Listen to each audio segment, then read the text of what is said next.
વર્ષો 2020નો સમય હતો અને સમયા નિમિત્તની સેવાઓ ચાલતી હતી અને વડોદરાના આપણા કાર્યકર્તાઓ એક ભક્તિ પત્રિકાની સેવા લઈને ગુરુહરિના વચને એક નિમિત્ત બનવાની ભાવનાથી વડોદરાની ધરતી પર મંગલેશ્વર મંદિરમાં પધારેલા.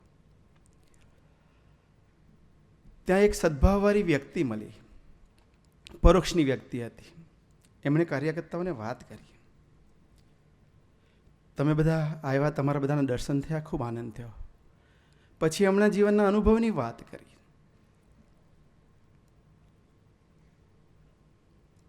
કે વર્ષો પહેલાં મારો દીકરો છે, એ દીકરાને કાનમાં રસી થઈ ગયેલી, સેપ્ટિક થઈ ગયેલું અને છેક પડદા સુધી પહોંચી ગયેલું. દીકરો હેરાન થતો હતો. દવાખાને લઈ ગયા, ડૉક્ટરોએ ચેકઅપ કર્યું, રિપોર્ટ કાઢ્યા. એટલે ડૉક્ટરે કીધું કે ઓપરેશન કરાવવું પડશે. પણ ઓપરેશન કર્યા પછી 72 કલાક સુધી ઓબ્ઝર્વેશનમાં રાખવું પડશે. એટલે એ ભાઈને ડૉક્ટરે કીધું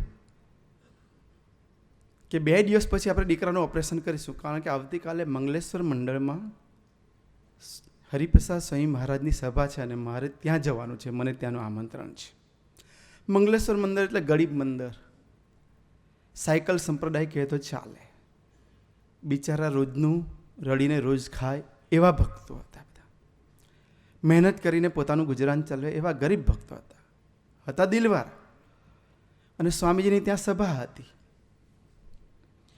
પછી ડૉક્ટરે કીધું કે તમને આ દવા આપું છું, ગોળીઓ દીકરા માટે, અને થોડા ટીપા આપું છું, કાનમાં નાખજો 2 દિવસ. 2 દિવસ પછી આપણે ઓપરેશન કરીશું. પેલા ભાઈ એગ્રી થઈ ગયા.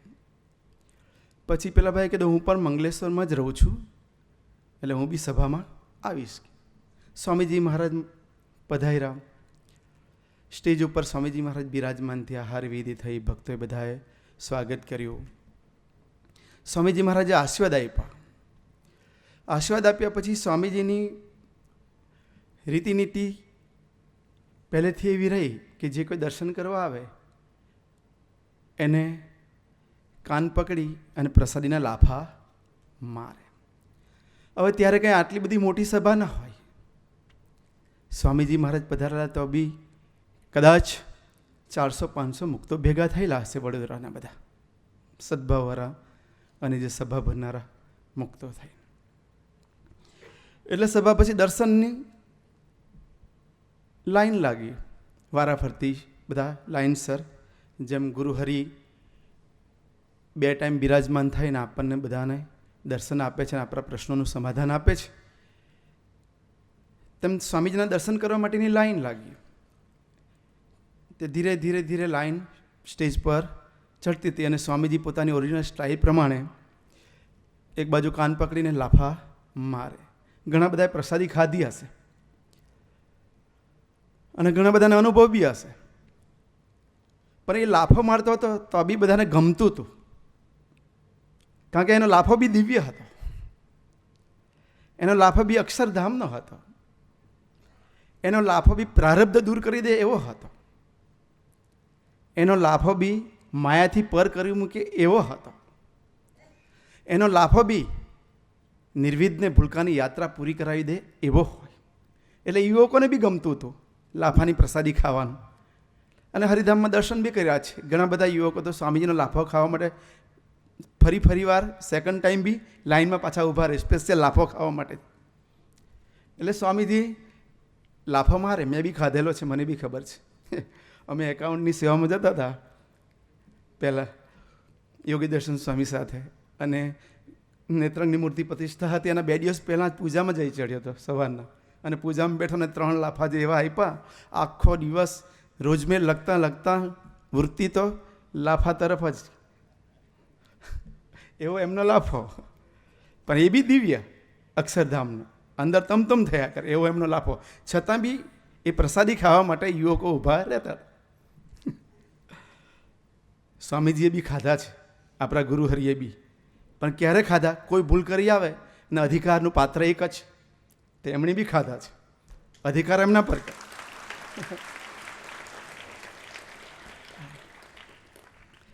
એટલે પછી પેલા દીકરાને લઈને એના ફાધર આવેલા, એ ભાઈ બેઠા હતા અને દર્શન કર્યા કરે અને જોયા કરે કે આ તો બધા લાફા મારે છે એમ. અને એને થઈ ગયું કે ભૂલે છું કે આ દીકરો ના જતો રહે ને તો એની હાલત શું થશે. એટલે સ્ટેજ પર સ્વામીજીને દર્શન કરે અને ધ્યાન દીકરાનું રાખ્યા કરે. પણ સ્વામીજીની મૂર્તિ જેવી હતી, ચુંબકનો પહાડ, ગમે એટલું દૂર હોય તો ખીલા ખેંચાઈ જાય વાહનના. તેમ એની વૃત્તિ સ્વામીજીના દર્શનમાં ખેંચાઈ ગઈ. અને પેલો દીકરો એની નજર ચૂકવીને કેમ સ્ટેજ પર ચડી ગયો એને બી ખબર ના પડી. અને દર્શન કરતાં કરતાં કરતાં એ દીકરો સ્વામીજીની સામે જઈ ચડ્યો. સ્વામીજીની સામે જઈ ચડ્યો એટલે પેલા એનો ફાધર જુએ અને એના ફાધરના નીચે બેઠા બેઠા ધબકારા વધે. આ દીકરાનું થશે શું? સહજ નેચરલ છે કે પરિસ્થિતિની પોઝિશન એવી હતી દીકરાની, કાનમાં સેપ્ટિક થઈ ગયેલું અને પડદા સુધી રસી પહોંચી ગઈ હતી ને ઓપરેશન કરવાનું હતું. એટલે સહજ નેચરલ છે, કારણ કે સત્સંગ ના હોય, સંત સમાગમ ના હોય અને જીવમાં એવી નિષ્ઠા ના હોય એટલે વિચાર આવે છે. એટલે એના નીચે બેઠા બેઠા પહેલાં એના બાપને એટેક આવવાની તૈયારીમાં કે આ મારા દીકરાનું થશે શું? અને સ્વામીજીએ તો લીલા તો કરે જ, હા, પણ એની લીલામાં બી હિત સમાયેલું હોય, એના ચરિત્રમાં બી આત્માનું કલ્યાણ સમાયેલું હોય. એટલે પછી સ્વામીજીએ તો પેલા દીકરાને કાન પકડ્યો અને જે કાનમાં સેપ્ટિક હતો એ બાજુ 3 ખેંચીને લાફા માર્યા. અને એનો ફાધર તો શોક આમ સ્થિર થઈ ગયો કે આ દીકરાનું થશે શું. દીકરો તો લાફો ખાઈ પ્રસાદી લઈ અને નીચે સ્ટેજ પર ઉતર્યો અને એના ફાધર પાસે પહોંચ્યો. એના ફાધર ગાલ પંપાડવા માંડ્યા અને માથે હાથ ફેરવા માંડ્યા. દીકરા તને કશું થયું નથી ને? દીકરો તો હસતો હતો ને આનંદમાં હતો. 2 દિવસ પછી દવાખાને ફરી ગયા. ડૉક્ટરે તો ઓપરેશન કરવાની તૈયારી કરી હતી અને ફરી ઓપરેશનમાં લઈ જતા પહેલાં ચેકઅપ કર્યું અને તરત જ કહી દીધું એ ભાઈને કે 2 દિવસ પહેલાં આ દીકરાનો કાન ઓપરેશન કરાવે એવી સિરિયસ હતો, પણ ખબર નહીં કૃપા થઈ ગઈ કે ઓપરેશન કરવાની હવે જરૂર નથી, આ ટીપા લઈ જાઓ, દવા લઈ જાઓ, સારું થઈ જશે.